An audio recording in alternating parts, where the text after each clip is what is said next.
C for the first time ಮೂವಿಗೆ ನಾನು ಬರೋದು ಕಾರಣ ಏನಂದರೆ ವಿಜಯ್ ನಮ್ಮ ಮನೆಯ ಹುಡುಗ, ನಮ್ಮ ಕಾಂಪೌಂಡ್ ಹುಡುಗ. ನಿಮಗೆ ಗೊತ್ತಿರಬೇಕು, ಭಾಳ ನಾನು ವಿಜಯ್ ಅಂತ ಹೆಸರು ಮತ್ತೋಗುತ್ತೆ, ಬಾಲ ಬಾಲ ಅಂತ ಕರೆಯೋದು. ನಾನು ಮಾಡಿದಾಗೆಲ್ಲ ಬಾಲ ಹೇಗಿದೆಯಪ್ಪ ಅಂತ, ಸ್ಲಮ್ ಬಾಲ. ಆ ಟೈಮಿಂದನೂ ನಮ್ಮ ಮನೆಯ ಹುಡುಗ, ಮನೆಯ ಮಗ. ಸಿನಿಮಾ ಕಮರ್ಷಿಯಲ್ ಆಗಿ ತೆಗೆದಿದ್ದಾರೆ, ಜನಗಳನ್ನ ಹಿಡಿದಿಡಬೇಕು. ಯಾಕೆಂದರೆ ಇವತ್ತು ನಿಮಗೆ ಗೊತ್ತು, ಕನ್ನಡ ಸಿನಿಮಾಗಳಿಗೆ ಜನ ಬರ್ತಾ ಇಲ್ಲ. ಬಹುಶಃ ಅದನ್ನು ಹೊಡೆದಾಕೋ ದಿಕ್ಕಿನಲ್ಲಿ ಉತ್ತಮ ಪ್ರಯತ್ನ ಮಾಡಿದ್ದಾರೆ. ನನಗೆ ವೈಯಕ್ತಿಕವಾಗಿ ಇಷ್ಟ ಆಗಿದ್ದೇನು ಅಂತ ಹೇಳಿದ್ರೆ ಸಬ್ಜೆಕ್ಟ್. ನಿಮ್ಮಲ್ಲಿ ನೀವು ನೋಡಿರೋದು ಗೊತ್ತಿರುತ್ತೆ, ನೀವು ಸಿನಿಮಾ ಆಗಿ ನೋಡ್ತಿದ್ದೀರಿ, ಅದನ್ನು ನಾನು ಸಿನಿಮಾ ಹೊರಗಡೆ ನೋಡ್ತಿದ್ದೀನಿ. ಇಲ್ಲಿ ಡ್ರಗ್ ಪ್ರಾಬ್ಲಮ್ ತೋರಿಸಿರೋದು ಖಂಡಿತವಾಗಿಯೂ ಆ ರೀತಿಯೇ ಇದೆ.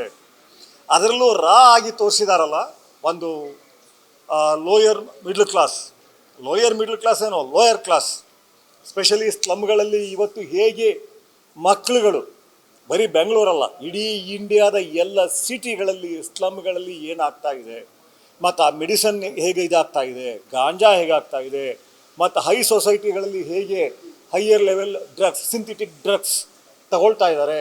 ಮತ್ತು ಇವ್ರು ನನಗೆ ಸಂತೋಷ ಆಗೋದೇನು ಅಂದರೆ ಅವ್ರು ತೋರಿಸಿದಾರಲ್ಲ, ರಿಹ್ಯಾಬಿಲಿಟೇಷನ್ನು, ಇದು ಎಲ್ಲವೂ ಸತ್ಯನೇ. ಮತ್ತು ಆ ವಿಜುವಲ್ಸಲ್ಲಿ ಏನು ತೋರಿಸಿದಾರೋ ಅದೇ ರೀತಿ ನಡೀತಾ ಇದೆ. ಆ ಹುಡುಗರು ಡ್ರಗ್ಸ್ ತೊಗೊಂಡ್ಮೇಲೆ, ಯಾಕೆಂದರೆ ನಾನು ವಿಜಯ್ ಗೊತ್ತಿಲ್ಲ, 1-2-3 ಜನ ಜೊತೆ ಮಾತಾಡಿದ್ದೆ ನಾನು. ನಮ್ಮ ಅಭಿಷೇಕ್ ಇವರಿಗೆಲ್ಲ ಗೊತ್ತು, ರೋಷನ್ನು ಗೊತ್ತು, ಡ್ರಗ್ ಬಗ್ಗೆ ಒಂದು ಒಳ್ಳೆಯ ಫಿಲಮ್ ಮಾಡಬೇಕು ಅಂತ. ಇಲ್ಲಿ ಆ ಫುಟೇಜ್ ಇದೆಯಲ್ಲ, ಅದು ಅಕ್ಷರಶಃ ಸತ್ಯ. ಅದು ಹೇಗೆ ಅವರು ಆ ಡೈರೆಕ್ಟರ್ ಅದನ್ನು ಕನ್ಸೀವ್ ಮಾಡಿದ್ನೋ, ಆ ಹುಡುಗ ಅದು ಯಾವ ರೀತಿ ಇದು ಮಾಡಿದ್ನೋ, ಮತ್ತು ಯಾವ ರೀತಿ ಆ್ಯಕ್ಟಿಂಗ್ ತೆಗೆದುಕೊಂಡೋ, ಅಥವಾ ಡ್ರಗ್ ಎಕ್ಸ್ಪೀರಿಯನ್ಸ್ ಇದ್ದು ಹುಡುಗರನ್ನ ತೊಗೊಂಡೋ ನನಗೆ ಗೊತ್ತಿಲ್ಲ. ಬಟ್ ಹುಡುಗಿಗೆ ನೇರವಾಗಿ ತಲುಪುತ್ತೆ. ಬೇರೆ ವಿಷಯಗಳು ಎಸ್ ಕಮರ್ಷಿಯಲ್ ಆಗಿ ದೊಡ್ಡ ಸ್ಟಾರ್, ಹಳ್ಳಿಯಲ್ಲಿ ಗೊತ್ತಿರೋ ಸ್ಟಾರ್ ವಿಜಯ್. ಸೊ ಆ ಇದರಲ್ಲಿ ಕೆಲವು ಕಾಂಪ್ರಮೈಸ್ ಇರ್ತವೆ. ಬಟ್ ಅದನ್ನು ಮೀರಿ ಈ ಸಬ್ಜೆಕ್ಟ್ ಇದೆಯಲ್ಲ, ಫಸ್ಟ್ ಟೈಮ್ ಈ ಸಬ್ಜೆಕ್ಟ್ನ ಇಷ್ಟು ಚೆನ್ನಾಗಿ ಕನ್ನಡದಲ್ಲಿ ತಂದಿರೋದು. ಬೇರೆ ಭಾಷೆಗಳಲ್ಲೂ ತಂದಿದ್ರೂ ಇಷ್ಟು ಆಗಿ ತಂದಿಲ್ಲ.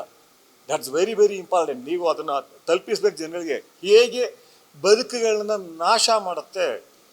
ಆಮೇಲೆ ಇದರಲ್ಲಿ ಆ ವಿಜಯ್ ಕ್ಯಾರೆಕ್ಟ್ರು ಅಷ್ಟೇ, ಅಲ್ಲಿ ಎಲ್ಲೂ ರೊಮ್ಯಾಂಟಿಸೈಸ್ ಮಾಡಿಲ್ಲ. ಆತನು 24 ಗಂಟೆ ಕುಡಿತಾ ಇರ್ತಾನೆ, ಕುಡ್ಕೊಂಡು ಮಾತಾಡ್ತಾ ಇರ್ತಾನೆ ಎಲ್ಲ ರೀತಿಯಲ್ಲಿ. ಅಟ್ ದ ಸೇಮ್ ಟೈಮ್ ಒಂದು ಹೃದಯದ ಫೀಲಿಂಗ್ಸ್ ಇಟ್ಕೊಂಡಿರ್ತಾನೆ. ಆ ಇದರಲ್ಲಿ ಡ್ರಗ್ ವಿರುದ್ಧ ಬೀಳ್ತಾನೆ. ಮತ್ತು ಪೊಲೀಸ್ ಹೇಗಿರುತ್ತೆ, ಎಷ್ಟು ಚೆನ್ನಾಗಿದೆ ಅದೆಲ್ಲ ಅಂದರೆ, ಅಕ್ಷರಶಃ ಇವತ್ತು ಏನು ನಡೀತಾ ಇದೆ ಅದನ್ನು ಈ ಸಿನಿಮಾದಲ್ಲಿ ತೋರಿಸಿದ್ದಾರೆ. ಮತ್ತು ಕನ್ನಡದಲ್ಲಿ ಬೇರೆ ರೀತಿಯ ಸಿನಿಮಾಗಳು ಬರೋದಿಲ್ಲ ಅಂತ ಹೇಳ್ತಾರಲ್ಲ, ಅದಕ್ಕೆ ಅಪವಾದ ಇರಲ್ಲ. ಒಂದು ಡ್ರಗ್ ಸಮಸ್ಯೆ ಅಂತ ತೆಗೆದುಕೊಂಡು ಅಲ್ಲಿ ನಿಮಗೆ ಸಾಂಪ್ರದಾಯಿಕ ಹೀರೋಯಿನ್ ನಿಮಗೆ ಕಾಣೋದೇ ಇಲ್ಲ. ವಿಜಯ್ ಇದ್ರೂ ಸಹ ಸಾಂಪ್ರದಾಯಿಕ ಹೀರೋಯಿನ್ ಕಾಣೋದಿಲ್ಲ, ಬೇರೆ ಥರನೇ ಕಾಣುತ್ತೆ. ಒಂದು ಸಾಮೂಹಿಕವಾಗಿ ಹಾಳು ಮಾಡ್ತಾ ಇರೋ ಒಂದು ಸಮಸ್ಯೆ ಇವತ್ತು ತುಂಬ ನಾಶ ಮಾಡ್ತಾ ಇದೆ. ಭಾಳ ಜನ ಗೊತ್ತಿಲ್ಲ, ಅದು ಸಿಟಿಗಳಲ್ಲಂತೂ ತುಂಬ ಆಗಿದೆ ಇದು. ಒಂದು ಗಾಂಜಾ ಮತ್ತು ಸಿಂಥೆಟಿಕ್ ಡ್ರಗ್ಸ್ ಪ್ರತಿಯೊಂದು ಪ್ರತಿಷ್ಠಿತ ಕಾಲೇಜ್ಗಳಲ್ಲಿ ನಡೀತಾ ಇದೆ. ಕಾಲೇಜುಗಳ ಪಕ್ಕ ಅಪಾರ್ಟ್ಮೆಂಟ್ ತೆಗೆದುಕೊಂಡು ಇದಾಗಿದೆ. ಮತ್ತು ಸ್ಲಮ್ಗಳಲ್ಲಿ ಕೇಳಲೇಬೇಡಿ. ಸೊ ಇದನ್ನು ಡೀಲ್ ಮಾಡಿದ್ದಾರೆ.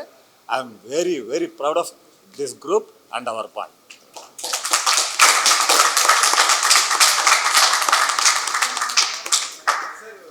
ಈಗ ಇದನ್ನ ಇರೋ ಹಾಗೆ ತೋರಿಸೋದು ಎಷ್ಟು ಇಂಪಾರ್ಟೆಂಟ್ ಆಗಿ ಸಿನಿಮಾಗಳಿಗೆ. ಅಂದರೆ ಈ ಸಿನಿಮಾಗಳು ಮಾಡ್ತಾರೆ ಎಷ್ಟೋ ಡೈರೆಕ್ಟ್, ಅದು ತುಂಬ ಇಂಡೈರೆಕ್ಟ್ ಆಗಿ ತೋರಿಸೋದು, ಪರೋಕ್ಷವಾಗಿ ತಾವು ಈ ಥರ ಮಾಡ್ತಾರೆ. ಬಟ್ ವಿಜಯ್ ಸರ್ ತುಂಬ ಡೈರೆಕ್ಟ್ ಆಗಿ ತೋರಿಸೋದ್ರಿಂದ ಜನಗಳಿಗೆ ಜಾಸ್ತಿ ಇಂಪ್ಯಾಕ್ಟ್ ಆಗ್ತಾ ಇದೆ. ಆ್ಯಕ್ಚುಲಿ ಬೆಳಗ್ಗೆ ಶೋ ಇದ್ದಾರೆ, ಅದೆಷ್ಟು ಇಂಪಾರ್ಟೆಂಟ್ ಆಗ್ತದೆ ಅಲ್ಲ. ಈಗ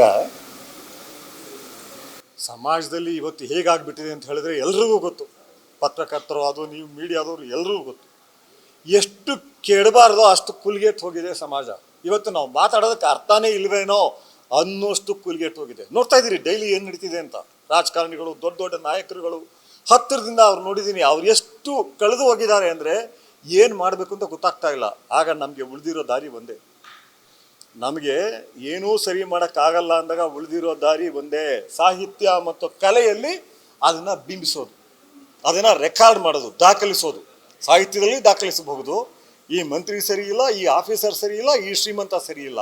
ಅದೇ ರೀತಿ ಸಿನಿಮಾ ನಮ್ಮ ಕಾಲದ ದೊಡ್ಡ ಕಲೆ ಇದು. ನಮ್ಮ ಯುಗದ ದೊಡ್ಡ ಕಲೆ ಸಿನಿಮಾ, ದೃಶ್ಯ ಮಾಧ್ಯಮ. ಅದರಲ್ಲಿ ದಾಖಲಿಸೋದು. ಇಲ್ಲಿ ಆ MLA ಮಗನ್ನ ಹೊಡೆಯೋದು ರಿಯಲ್ ಲೈಫ್ನಲ್ಲಿ ಭಾಳ ಕಷ್ಟ, ಹತ್ರ ಕೂಡ ಹೋಗೋಕ್ಕಾಗಲ್ಲ. ಆದರೆ ಆ ಸಿಟ್ಟನ್ನು ಇಲ್ಲಿ ಎಕ್ಸ್ಪ್ರೆಸ್ ಆಗುತ್ತೆ, ಕಲೆಯಲ್ಲಿ ಎಕ್ಸ್ಪ್ರೆಸ್ ಆಗುತ್ತೆ, ಸಾಹಿತ್ಯದಲ್ಲಿ ಆಗುತ್ತೆ, ಸಿನಿಮಾದಲ್ಲಾಗುತ್ತೆ. ಹಾಗೆ ಇದರಲ್ಲಿ ತೋರಿಸಿದ್ದಾರೆ ಇಲ್ಲಿ. ಆ ಡೈಲಾಗ್ಗಳಿರ್ಬೋದು, ಆ ಹೊಡೆಯೋದಿರ್ಬೋದು, ಹಿಂಸೆ ಹೆಚ್ಚಿದೆ ಅಂತ ಅನ್ಸಿದ್ರು ಸಹ ಆ ಸಿಟ್ಟನ್ನು ಎಕ್ಸ್ಪ್ರೆಸ್ ಮಾಡೋದು ಇದೆಯಲ್ಲ, ಅದು ಸಾಧ್ಯ ಆಗೋದು ಕಲೆಯಲ್ಲಿ ಮತ್ತು ಸಿನಿಮಾದಲ್ಲಿ. ಆ ವಿಷಯದಲ್ಲಿ ಇವರು ಚೆನ್ನಾಗಿ ಗೆದ್ದಿದ್ದಾರೆ. ನಮ್ಮ ಹುಡುಗರು ತುಂಬ ಚೆನ್ನಾಗಿ ಗೆದ್ದಿದ್ದಾರೆ.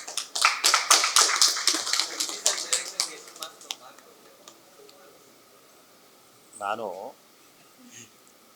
ಶ್ರೇಷ್ಠ ಸಿನಿಮಾ, ಶ್ರೇಷ್ಠ ಸಾಹಿತ್ಯ ಇದಕ್ಕೆ ಅಡಿಕ್ಟ್ ಆಗಿರೋನು.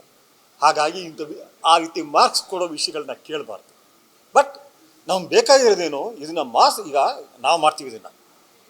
ನಾವೀಗ ಎದೆಗಾರಿಕೆ ಇದು ಎಲ್ಲ ಇನ್ಕ್ಲೂಡಿಂಗ್ ಸ್ಲಂಬಾಲದಲ್ಲಿ ವಿಜಯ್ ನನ್ನ ಜೊತೆ ಗಲಾಟೆ ಏನು ಅಂದರೆ, ಅಣ್ಣ 4 ಫೈಟ್ ಕೊಡು. ನಾನು ಇಲ್ಲಪ್ಪ, ರಿಯಲ್ ಲೈಫ್ ನಡೆಯಲ್ಲ ಆ ಥರ, ನಾನು ಕೊಡಲ್ಲ. ಏನು ಸ್ವಲ್ಪ ಅಲ್ಲ ಆರ್ಗ್ಯೂ ಮಾಡಿದ್ದು. ಇವತ್ತಿಗೂ ಹೇಳ್ತಾರೆ 4 ಫೈಟ್ ಆಗಿದ್ದಿದ್ರೆ ಆ ಕಾಲದ ಬಿಗ್ಗೆಸ್ಟ್ ಹಿಟ್ ಆಗ್ತಿತ್ತು. ನಾನು ಹೇಳಿದೆ ಹಿಟ್ ಅಲ್ಲ, ನಂದು ಇದೇ ಬೇರೆ. ಆದರೆ ಆ ಮಾರ್ಕ್ಸ್ ಕೊಡೋದಲ್ಲ, ನಾನು ಹೇಳ್ದಲ್ಲ, ಆ ಸಿಟ್ಟನ್ನು ಎಕ್ಸ್ಪ್ರೆಸ್ ಮಾಡೋದಕ್ಕೆ ಇದನ್ನು ಬಳಸ್ಕೊಂಡಿದ್ದಾರೆ. ಅದು ಎದ್ದು ಕಾಣುತ್ತದು. ಸ್ಪೆಷಲಿ ಆ ಡ್ರಗ್ಸ್ ಬಗ್ಗೆ ಇದೆಯಲ್ಲ, ಪ್ರತಿಯೊಬ್ಬರು ಅದಕ್ಕೋಸ್ಕರ ನೋಡಬೇಕು. ಪ್ರತಿಯೊಂದು ಕಾಲೇಜ್ ಹುಡುಗರು ಹುಡುಗಿರು ನೋಡಬೇಕು, ತಾಯಿ ತಂದೆ ನೋಡಬೇಕು. ಇವತ್ತು ಡ್ರಗ್ಸ್ ಪ್ರಾಬ್ಲಮ್ ನಾವು ಅಂದ್ಕೊಂಡಿರೋದಕ್ಕಿಂತ ಶ್ರೀಮಂತ ಮನೆಗಳಲ್ಲಿ, ನಾನು ಇಲ್ಲಿ ನಿಮ್ಮೆದುರಿಗೆ ಹೇಳೋಕ್ಕಾಗಲ್ಲ, ಸಿನಿಮಾದಲ್ಲಿ ಹೇಳ್ಬೋದು, ಎಷ್ಟೆಷ್ಟು ದೊಡ್ಡ ದೊಡ್ಡ ರಾಜಕಾರಣಿಗಳ ಮಕ್ಕಳು ಅಡಿಕ್ಟ್ ಆಗಿದ್ದಾರೆ, ಎಷ್ಟು ನಾಶ ಆಗ್ತಿದ್ದಾರೆ, ಎಷ್ಟು ಆಗಿದ್ದಾರೆ, ಮತ್ತು ಆ ಗುಂಪುಗಳು ಏನಾಗಿದೆ ಅವೆಲ್ಲ ನನಗೆ ಗೊತ್ತಿದೆ.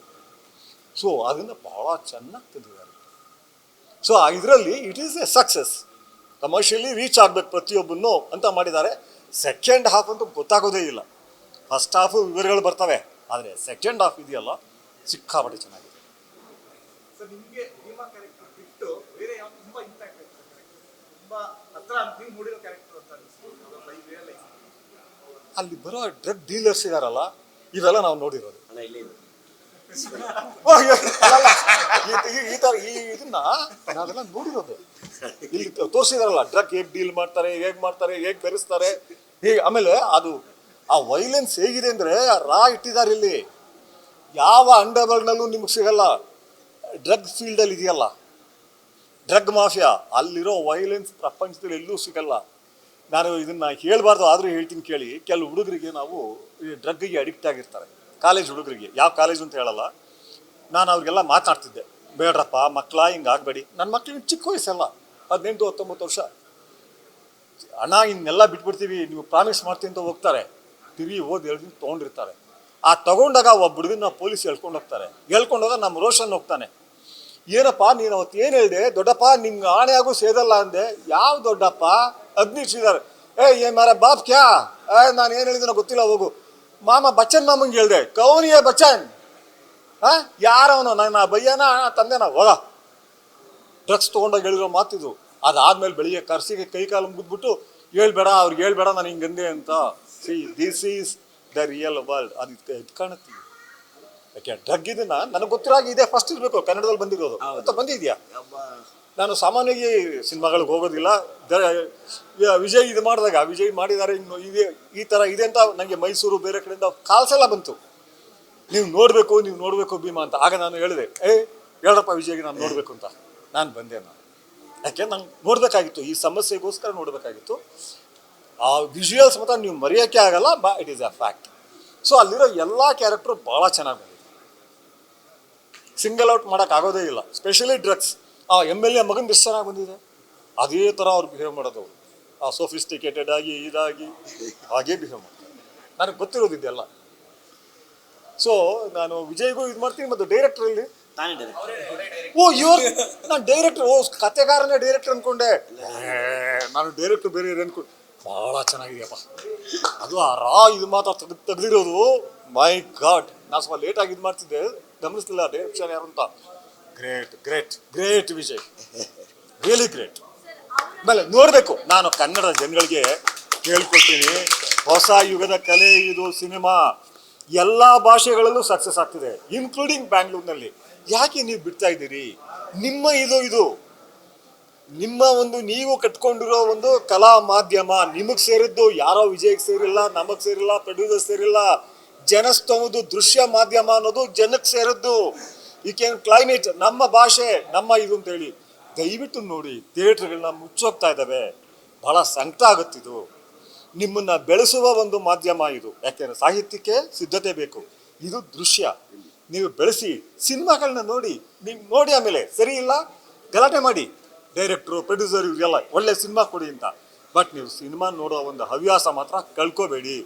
ಎಲ್ಲ ಭಾಷೆನೂ ಬೆಳೀತಾ ಇದೆ, ನಮ್ಮ ಭಾಷೆನೂ ನೀವೆಲ್ಲ ಸೇರಿ ಬೆಳೆಸ್ಕೋಬೇಕು. ನಾನು ಕೈ ಮುಗಿದು ಕೇಳ್ಕೊಳ್ತೀನಿ ನಿಮ್ಮನ್ನೆಲ್ಲ.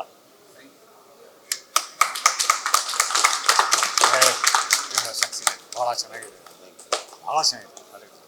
ತಮಾಷೆದಿರ್ಬೋದು, ಬಟ್ ನಾನು ಹೇಳಿದ್ದೆ ಹಿಂದೆ, ನಾನು ಹುಡುಗನ ಜ್ಞಾಪಿಸ್ತಾರಿಂದ ಹೇಳ್ತಿದ್ದೀನಿ.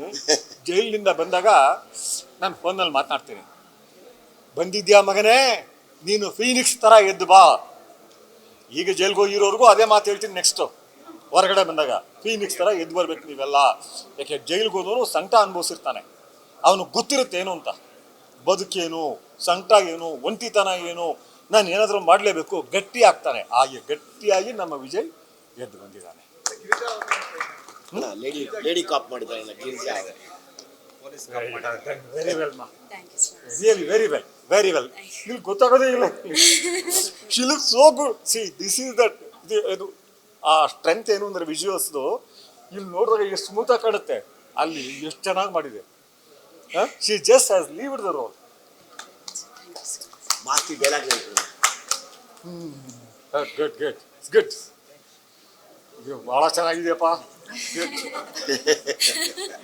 So thank you.